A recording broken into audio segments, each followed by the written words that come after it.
Magandang umaga mga ka-adventure.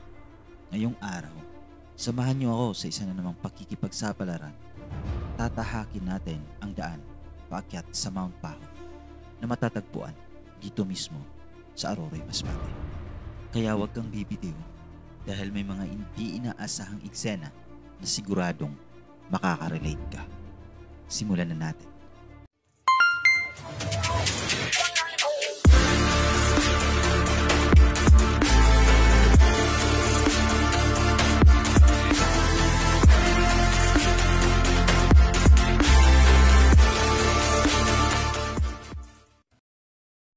Sa simula pa nga lang ay na-amaze na ako sa mga nakikita ko sa paligid. Kaya mas lalo pa akong ginanahan na marating ang summit ng bundok na ito. So may nakasabay din naman ako pero mas pinili ko na mauna siya. So para mas enjoy na tayo lang. Alright. Oh man. I think huling beses na naakyat ko to is nung 2013 pa siguro. Nagtatrabaho pa ako sa isang internet provider dito sa amin sa Aroroy, no? And yun nga, sobrang tagal na rin na panahon ng lumipas o taon bago naakyat ulit, bago ako umakyat ulit dito.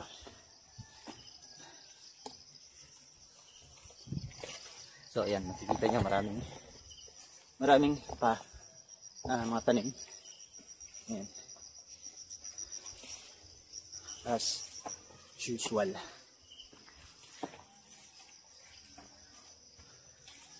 So hopefully meron pa tayong ma-discover na mga structure dito. Or may makita tayo magandang view. Okay.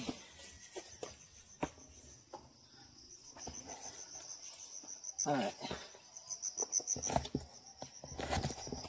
So you can see, dinadaanan nito.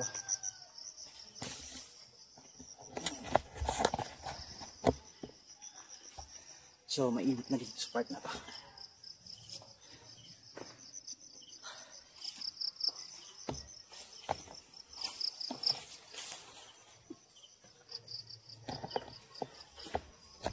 So yun guys, kapag na yun, school, yun yung college dito, AMC na tinatawag.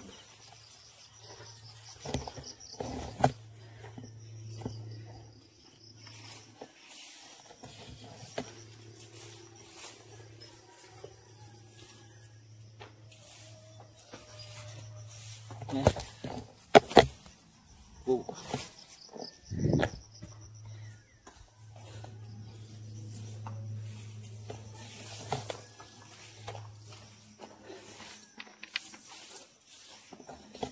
Parang ito pa rin yung dati namin dinadaan.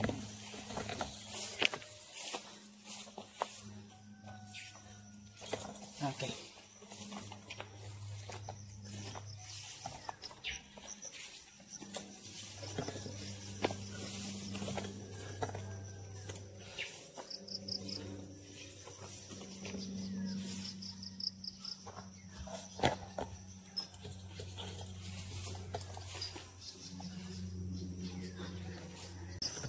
So look at that guys, dagat view.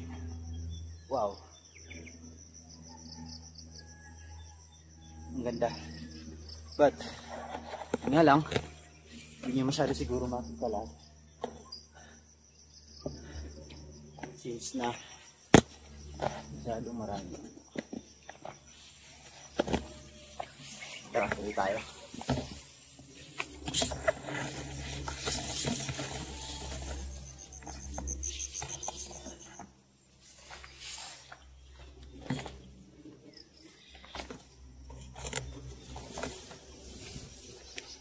Ang bilis ni tatay ah.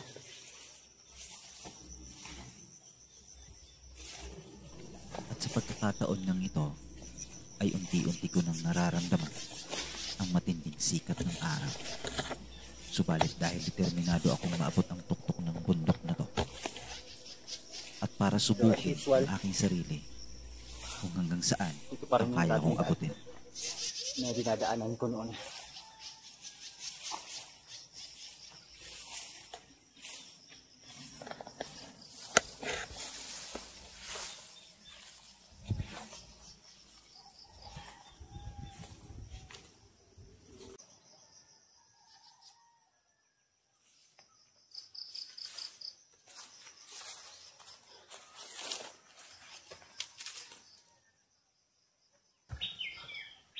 Tuloy lang. Tuloy na tayo ulit.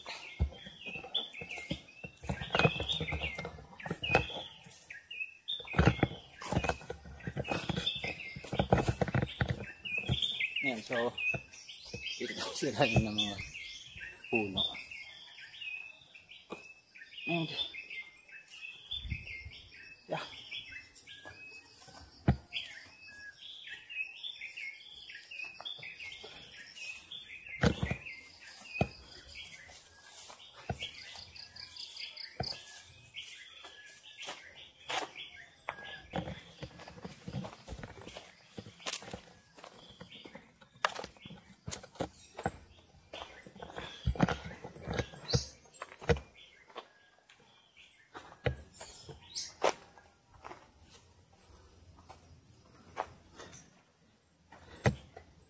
So, walang ibang daan. Dito lang.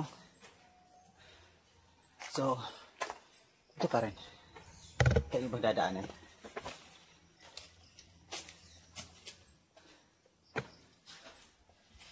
Hindi ako nagkakamali. Meron pa ditong straight na akyatan. At pagdating ko nga dito ay may napansin akong isang abandonadong bahay na hindi ko pa nakita dati nung una kong punta sa lugar na to. Plano ko sanang pasukin ito, subalit mas minabuti ko na hindi na lang para sa seguridad ko. So, may bahay.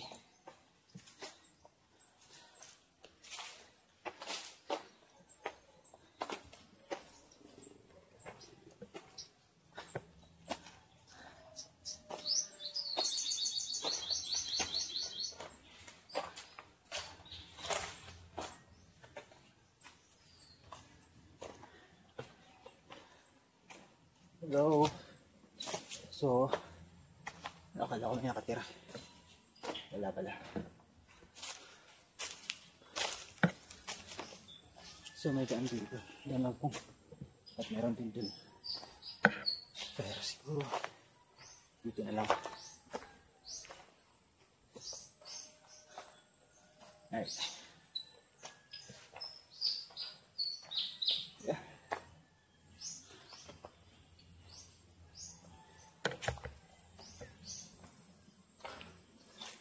So, nandito tayo sa gitna ng gubat. And,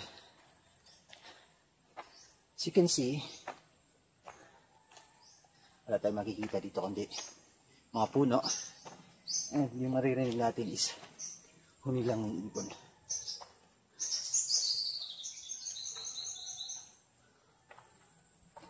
Ayan.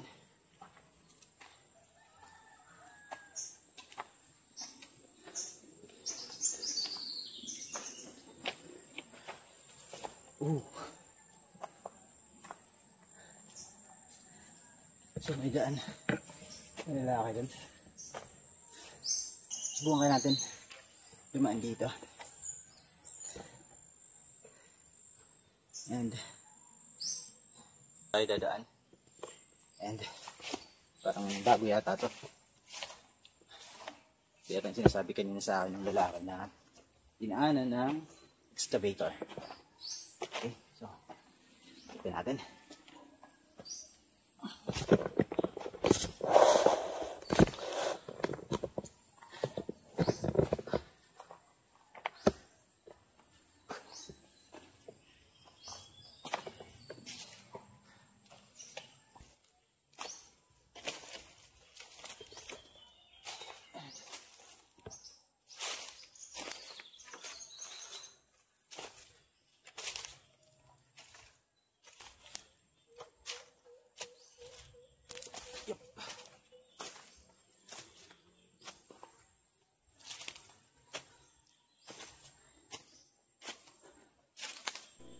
isa sa mga dahilan kung bakit mas pinili kong maging ganito ang content ko upang ipakita sa inyo ang ganda ng lugar na pinupuntahan ko. At kahit nakakapagod, ay itutuloy ko ito dahil dito ako nagiging masaya.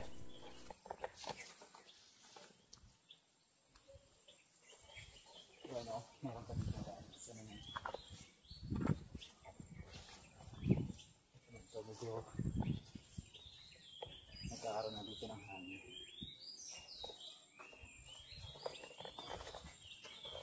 At kung nakaabot ka sa part na to, maaari mo bang isubscribe at i-like ang video na to dahil napakalaking tulong na nito bilang content creator.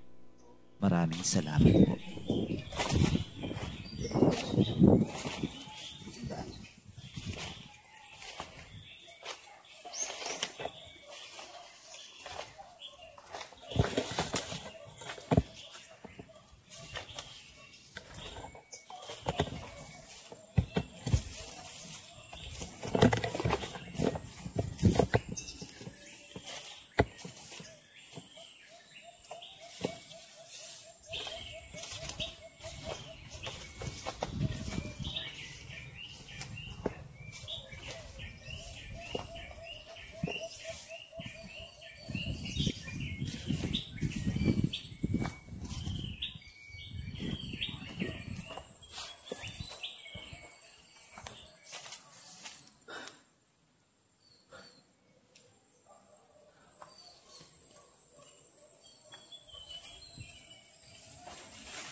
Oh! Sumabit. And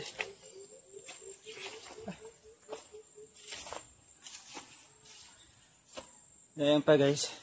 Nakakita natin.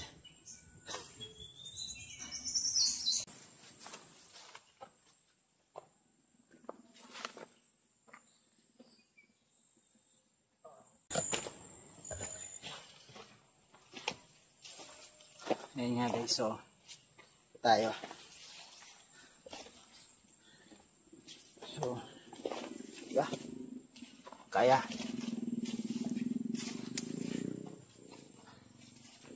Alright.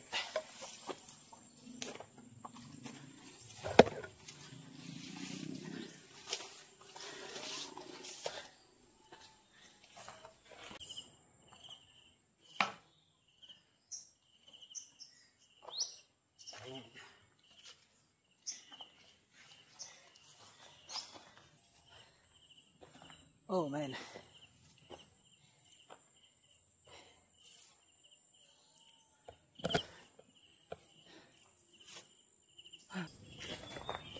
Okay, so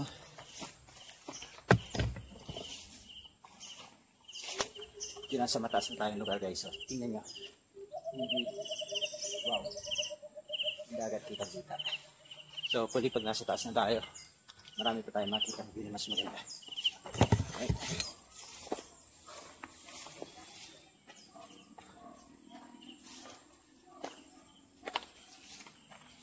Oh man.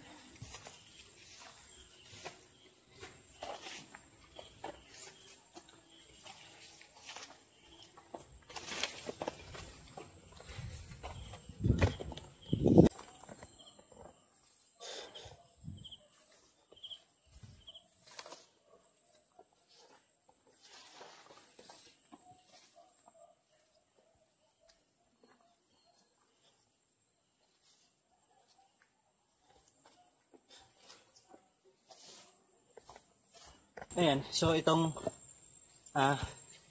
trail na to is easy pa to compared dun sa mga ibang nag-hiking talaga na buwis buhay na. So ito, the first time natin gumawa ng ganitong content. Dito muna tayo sa easy lang muna, level 1. So by the way guys, ang bundok na inakit natin yan is estimated nasa 100, more than 100 meters sea level, right? So, yeah.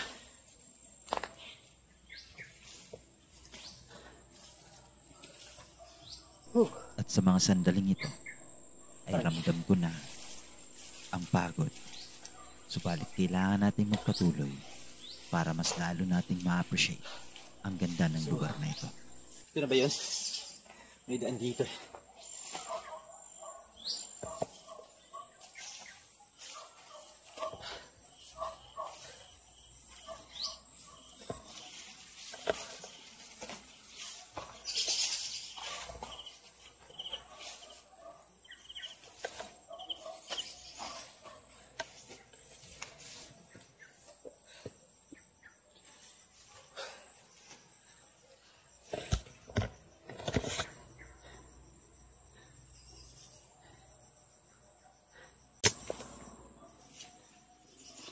So, tara, tuloy.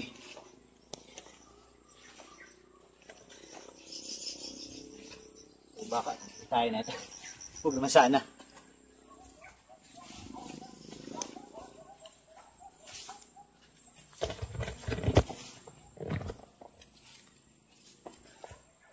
Hindi masyado makakita guys yung bilog sa baba.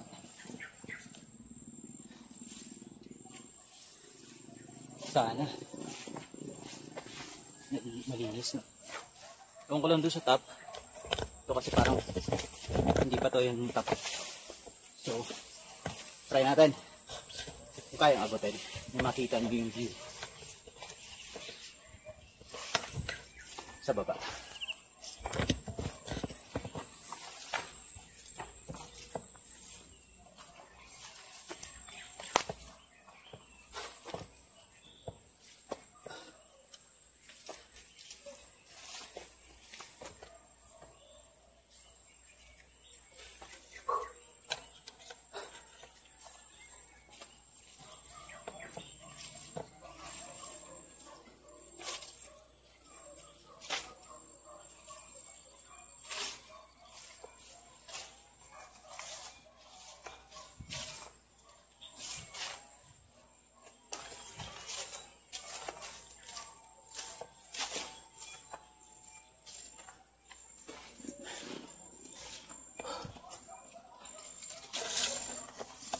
Ayan.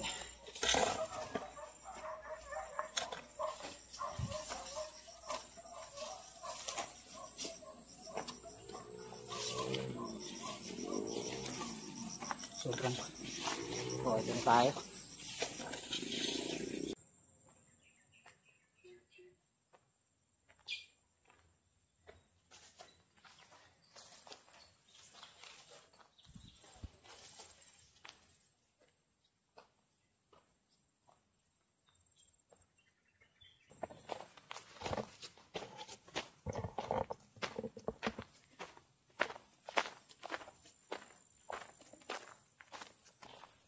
Yung views dito, oh. Kaya lang, kapag explore din.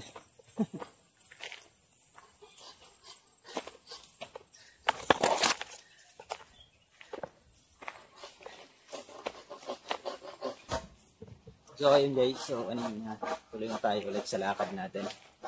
And yeah, masyado mainit na. Sorry guys, parang hindi nyo yata makikita yung view dito sa side na to dahil kung makikita nyo, wala tayo makikita dito. Punong sobrang tataas na ng mga damo, no? So, yeah, wala tayong makikita. At sa pagkakataon ng to, ay atin ang narating ang summit. Subalit isa lang ang aking napansin na tila ba sobrang tataas na ng mga damo na nagiging dahilan kung bakit hindi natin makita ang magandang view sa paligid.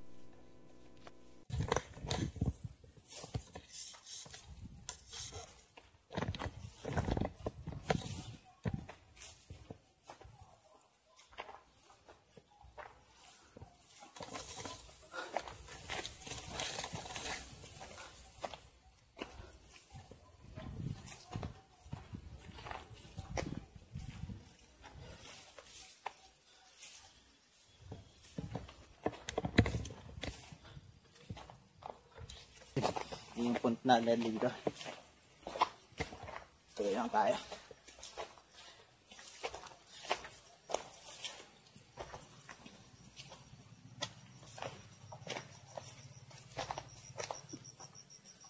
Yeah.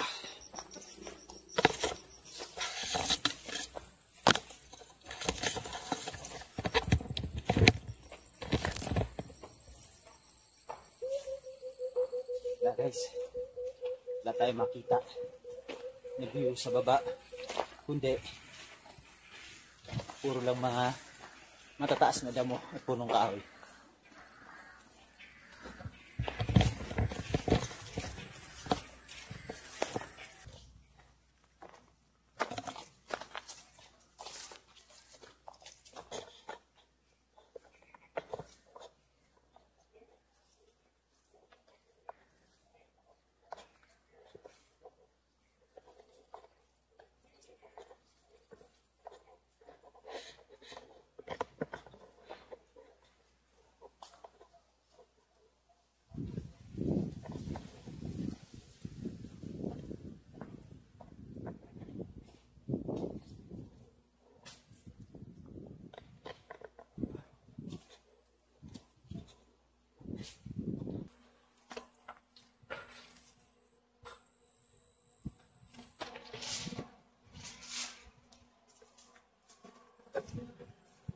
Oo lang. Dito na tayo. Nakikita ko na yung location. Kurang ko lang. Pwede tayo makita dito sa top.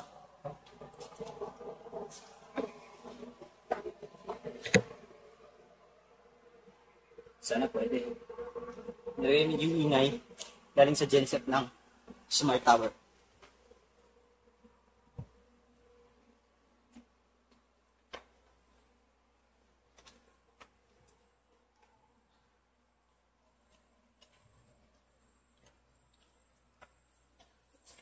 Ayan. So, wala talaga guys tayo makita ang view dito.